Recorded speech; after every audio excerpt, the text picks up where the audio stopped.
Beleza, galera? Vamos então dar início ao nosso curso de questões comentadas.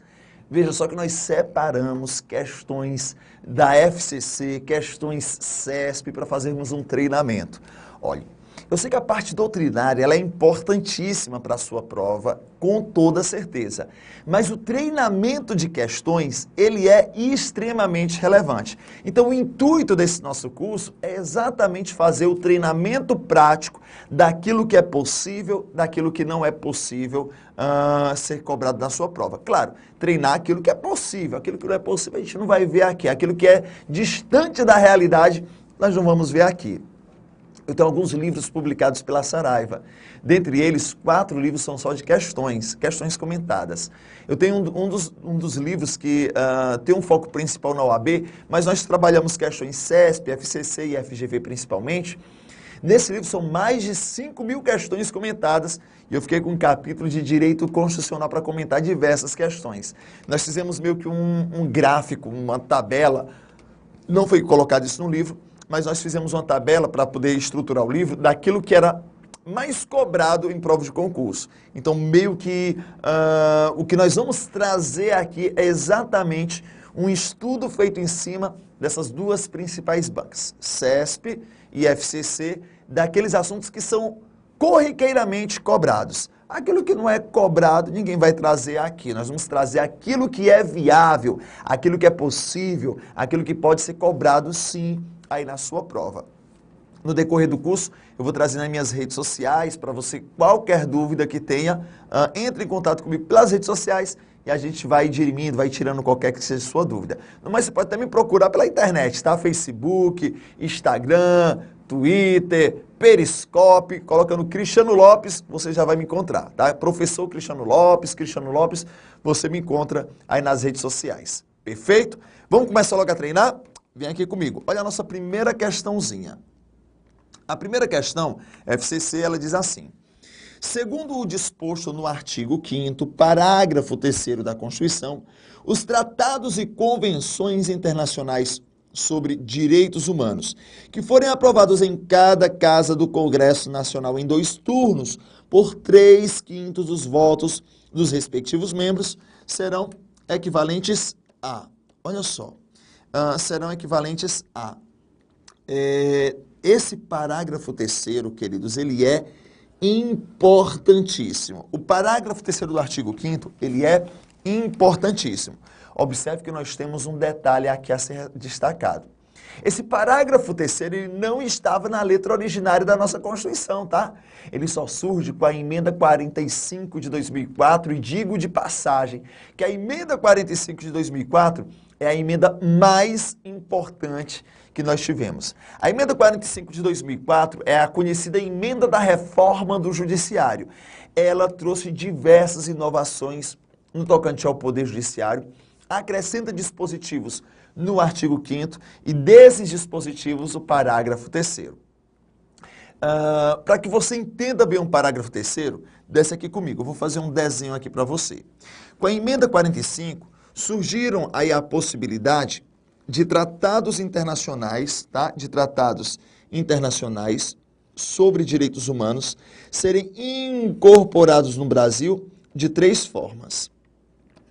Tratado Internacional de Direitos Humanos, Tratado Internacional de Direitos Humanos e Tratado Internacional, que não versa, e Tratado Internacional que não versa sobre direitos humanos. Tratado que não versa sobre direitos humanos. Se esse tratado internacional versar sobre direitos humanos e for aprovado em cada casa do Congresso em 2 turnos com um quórum de 3/5 dos membros, aí nesse caso, tá? Esse tratado vai ser aprovado, tá? Como se fosse uma emenda equivalente a uma emenda constitucional, e, portanto, ele terá um status de norma constitucional.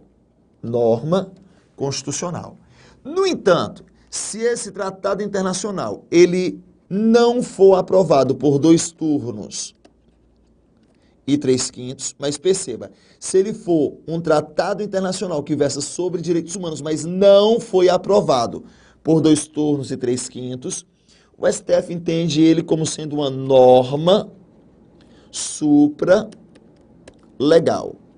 Uma norma supra-legal. No entanto, se ele, olha só, cuidado, tá? Se ele não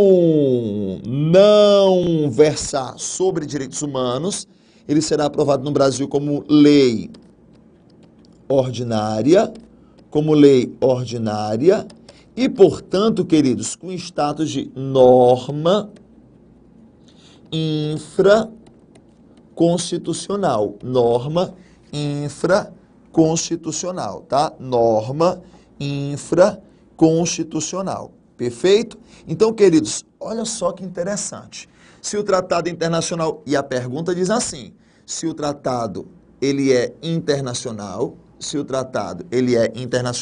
tá? Internacional e versa sobre direitos humanos. Nesse caso, aprovado por 2 turnos e 3/5 dos votos dos membros, esse tratado seria equivalente a emendas constitucionais. E aqui, queridos, é a própria letra da lei do parágrafo 3º do artigo 5º. É a própria letra do parágrafo 3º do artigo 5º. Ó, agora, olha a maldade da questão. Ele traz aqui, ó, seria equivalente a leis complementares, a leis ordinárias. Era, tá, turma? Até a emenda 45. Era até a emenda 45. Depois da emenda 45, esse foi o desenho. Eu sugiro, tá? Faz o paint screen disso daqui. Se o tratado internacional, ele versa sobre direitos humanos, se o tratado internacional é de direitos humanos, e foi aprovado em cada caso em 2 turnos com quórum de 3/5, ele será equivalente a uma emenda constitucional. E se a emenda constitucional, ele possui status de norma constitucional. Perfeito? Nessa nossa questãozinha, então, gabarito, letra A, tá? Gabarito, letra A. Perfeito? Marque aí comigo. Queridos, eu tenho além dessa questãozinha, mais uma, tá? Uma questão sobre associações. Direito de associação cai com muita frequência e você não pode deixar de marcar direito de associação. Direito de associação você vai encontrar ali no artigo 5º, inciso 17 até o inciso 21. Do artigo 5º, inciso 17 até o inciso 21, nós vamos encontrar as principais informações sobre direito de associação. Vamos fazer umas anotaçõezinhas comigo? Vem aqui, então, comigo para a gente fazer algumas anotações sobre associações. O que é interessante eu saber, Cris, sobre direito de associação? Deixa eu pontuar aqui, tá? Deixa eu fazer umas anotaçõezinhas aqui com você para a gente marcar. Primeiro, é plena liberdade de associação desde que tenha uma finalidade lícita, tá? Desde que tenha uma finalidade lícita. Olha só, você nem precisa ser meu aluno para saber que uma associação ilícita, ela não pode perdurar, né? Você nem precisa ser meu aluno para saber que uma associação ilícita, ela não pode perdurar. Mas sabe qual é a maldade da banca? Ela vai chegar para você e vai dizer assim, é plena liberdade de associação desde que seja para finalidade ilícita, vedado o caráter paramilitar. Por sinal, ó, marca aqui comigo, vedado o caráter paramilitar. Vedado o caráter paramilitar. Uma associação paramilitar, ela é vedada. Uma associação paramilitar, ou seja, ilegal, ela é vedada. Então, toma cuidado com esse detalhe, tá? Toma cuidado com esse detalhe. Perceba, a associação ela tem que ter uma finalidade lícita. E observe que a Constituição, lá no inciso 17, ela diz assim, é plena a liberdade de associação. Professor, posso criar uma associação do que eu quiser, então? Pode. Se tiver uma finalidade ilícita, não tem problema nenhum. A associação dos moradores de rua, pode? Pode. A associação dos moradores do meu bairro, pode? Pode. A associação dos protetores de cãezinhos de rua, pode, tá? Então, posso criar uma associação do que eu quiser, desde que tenha uma finalidade ilícita. Cris, eu peço autorização a quem para criar uma associação? Resposta, a ninguém. Sabe por quê? A criação de uma associação independe de autorização, tá? Note comigo isso, então. Vem aqui, ó. A criação de uma associação, ó, independe de autorização. Independe de autorização. A criação de uma associação independe, olha só, cuidado, a banca vai dizer que depende, independe de associação. E Cris, eu não peço nem ao Estado, não, sabe por quê? A Constituição veda, é vedada a intervenção estatal para o seu funcionamento, tá? É vedada a intervenção estatal para o seu funcionamento. Um detalhe que talvez seja interessante é que uma associação, quando expressamente autorizada, ela vai representar tanto judicial, tá? Como também extrajudicial, tanto judicial como extrajudicial, os seus associados, tanto judicial como extrajudicial, os seus associados, tá? Olha só, ninguém é obrigado a se associar ou permanecer associado, tá? Ou permanecer associado. Mas, queridos, tem um dispositivo que eu acho que é o mais importante de todos, tá? Nós temos um dispositivo que é mais importante de todos, o inciso 19. Ele vai dizer assim, ó, que as associações só poderão ser compulsoriamente, tá? Dissolvidas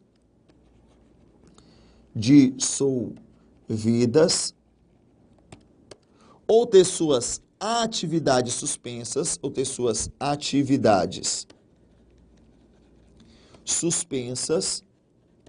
atividades suspensas, em ambos os casos por decisões judiciais, tá? Por decisões judiciais.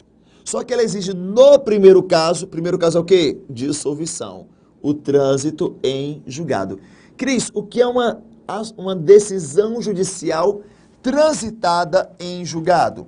Quando eu digo que uma decisão judicial transitou em julgado, significa que aquela decisão judicial não cabe mais recurso. Então, cuidado, ó, as associações só poderão ser compulsoriamente dissolvidas ou ter suas atividades suspensas por decisões judiciais, exigindo-se no primeiro caso o trânsito em julgado, tá? O trânsito em julgado. Manuel, eu vou pedir para ficar a tela aqui do lado, tá? Tá ok? Beleza. Eu fico desse lado, né? Perfeito. É porque eu estou sem o retorno aqui, tá? Mas você vai me acompanhar, ó. Observe esse detalhezinho que está aqui em cima, tá? Que tá aqui em cima, que está atrás de mim. Muito cuidado, porque nós temos essa frase do inciso 19 e essa frase, ela traz muitas pegadinhas. A banca vai chegar para você, fica só olhando aqui para trás, tá? A banca vai chegar para você e vai dizer assim, ó, as associações só poderão ser compulsoriamente dissolvidas ou ter suas atividades suspensas por decisões judiciais transitadas em julgado. Certo ou errado? Errado. Olha lá em cima, tá? A que vai transitar em julgado é se for para dissolver a associação. Se for para suspender, não precisa. Ou então a banca vai chegar para você e vai dizer assim, ó, as associações só poderão ser compulsoriamente dissolvidas ou ter suas atividades suspensas por decisões administrativas, não, ó, é por decisões, dá uma olhadinha aí, judiciais.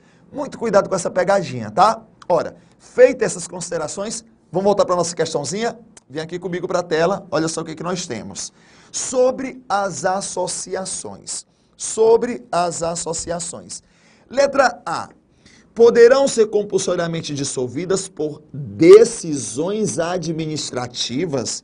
Não, né, queridos? Por decisões judiciais.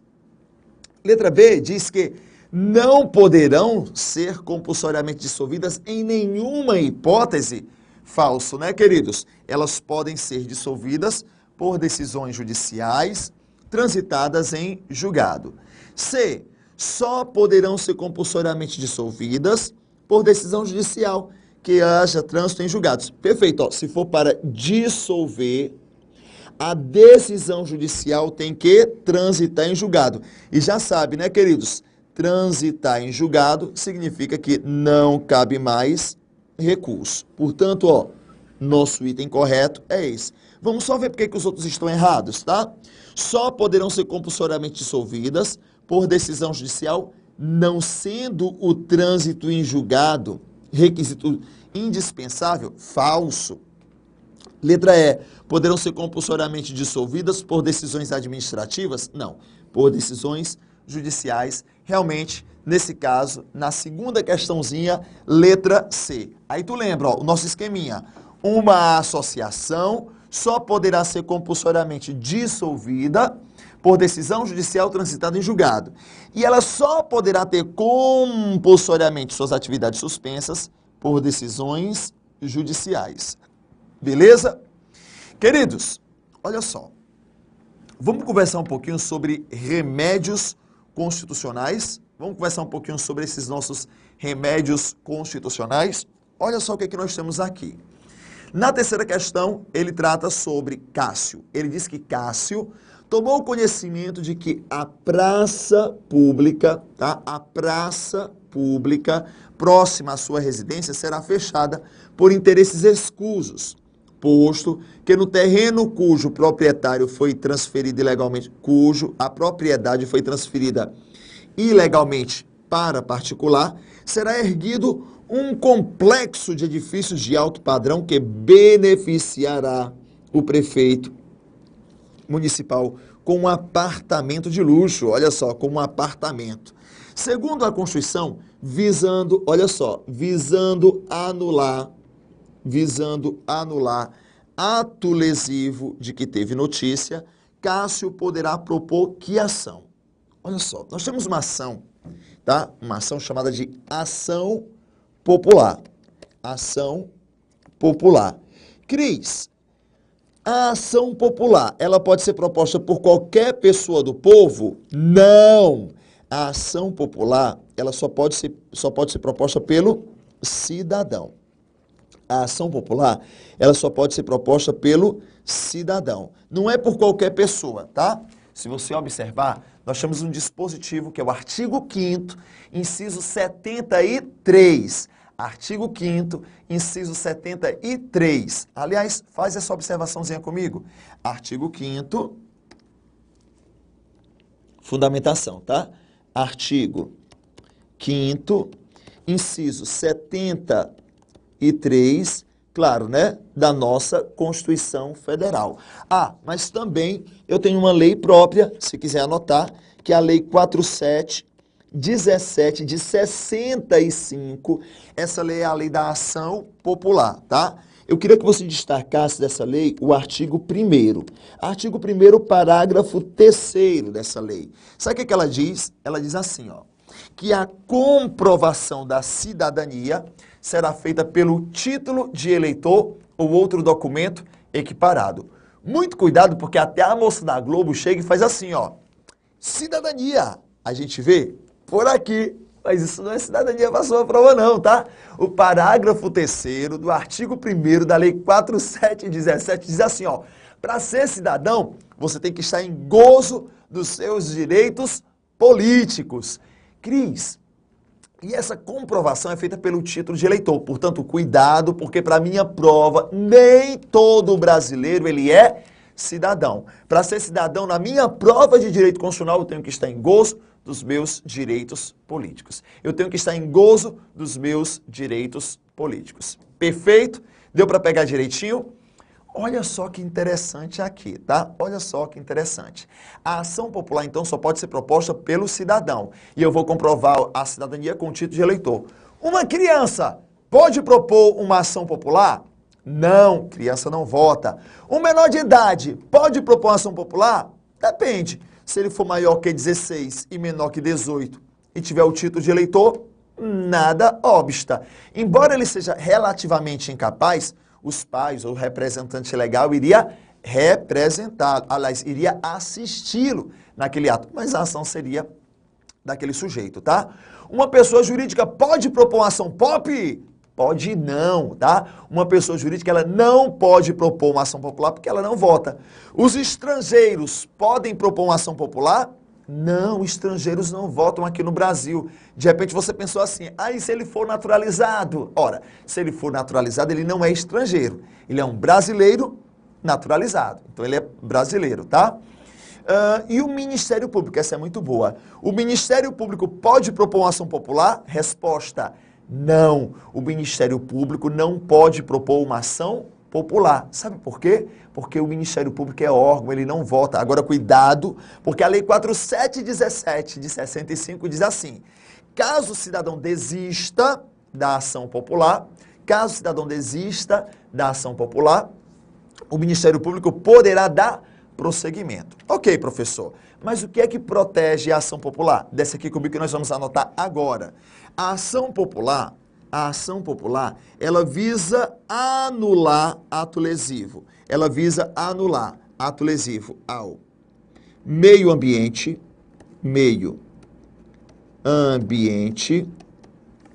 ao patrimônio público,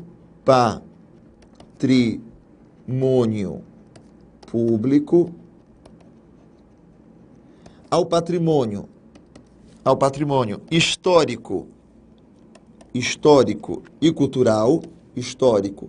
e cultural, e a moralidade